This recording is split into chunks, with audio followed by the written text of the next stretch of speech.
In this video I'm going to extrude a face that will leave basically a loop cut in there, and I'll use dissolve to remove that loop cut, those loop cut edges. We're in face select, so select that face there, do an E and extrude along the Y axis.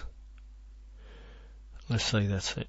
Okay, and then I'll go into Z and wireframe, and I don't know why it was difficult, but it was difficult to get the right sequence, making me think that dissolve edges, which is the solution, is not the solution somehow. So let's go into edge select and we'll go here, and I did have a bit of trouble, even though this is pretty clearly black.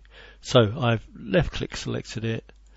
I'm then going to dissolve edge, and didn't quite get it right first time, and for some reason there seems to be a knack, I don't know, for actually getting it. It's got to be that thick white.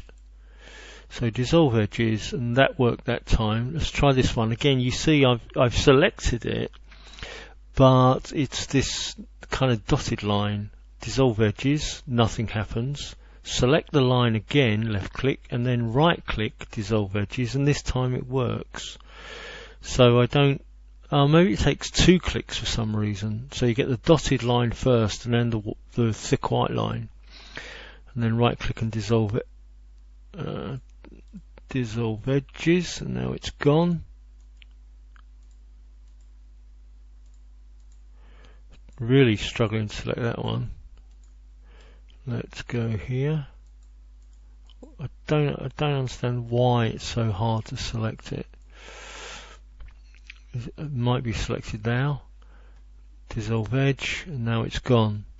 So I was losing faith in what dissolve edges does for you. Faith has now been restored.